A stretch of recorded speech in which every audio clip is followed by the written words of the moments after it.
définition qu'on propose, c'est de comprendre le mot big data comme le pouvoir grandissant de la data dans l'univers de la culture, pour l'économie de la culture. Et la data, c'est l'ensemble des données qu'on digitalise, qu'on numérise. Par exemple, c'est la musique qu'on numérise, etc. On numérise de la musique, on numérise des films, ça devient de la data, et s'ajoute à cette data-là de la data qui analyse la data. Voilà. Et ça crée un mouvement dans lequel le volume de la data, globalement, il croît. C'est ça un peu qu'on appelle big data aujourd'hui. Et nous, à notre sens, certains ont commencé d'utiliser et de comprendre ce que veut dire cette data qui va croissant, et ceux-là s'en servent pour acquérir du pouvoir dans l'économie de la culture. Ce mouvement-là s'est vraiment déclenché dans les années 90, entre le milieu et la fin.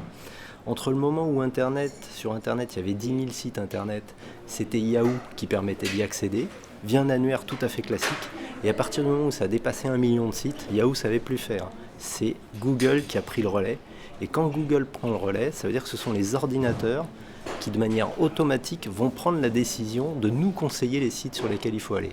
Et c'est ça le phénomène du big data, c'est aussi un changement de pouvoir entre de la décision humaine, qui était prise chez Yahoo, via l'annuaire, et la décision des machines qui est prise chez Google.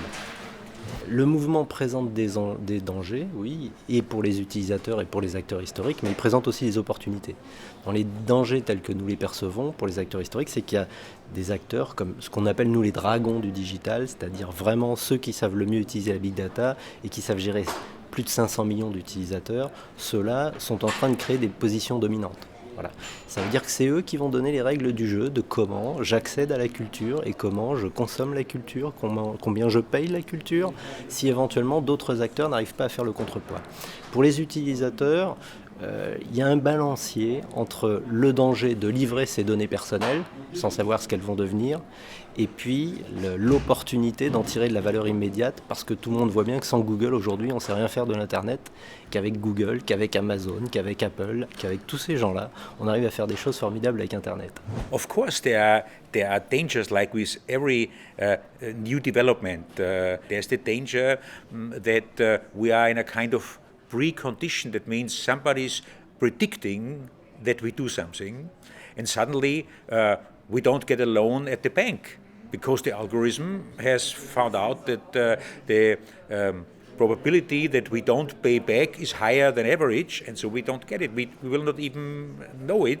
So there are, of course, dangers, and some of the dangers lead a little bit in the direction Kafka wrote about it. Yeah. So no denying about that. But on the other hand, we have to embrace the possibilities and opportunities and get rid of the danger. That's how we solved a lot of problems in our history.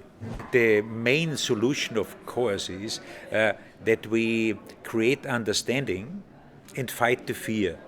That means we have actively support all education which is explaining how these technologies really functions, which explains where the dangers are, and that has to start in the kindergarten.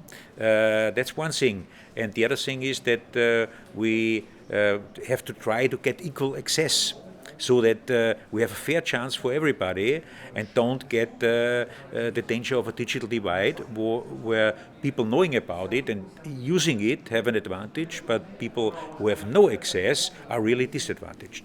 L'usage des données peut être une opportunité marketing et probablement économique si on arrive, chacun dans son domaine d'activité, à comprendre quelles sont les données qui sont produites par nos utilisateurs ou nos clients.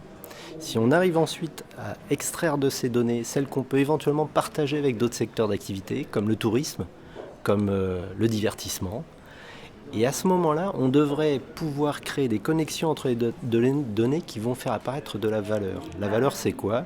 Ça va être des liens qu'on n'avait pas envisagés. Par exemple, je réserve mon billet d'avion pour venir des États-Unis jusqu'à Paris, et en même temps, je vais réserver mon billet pour entrer au Louvre ou des choses comme ça.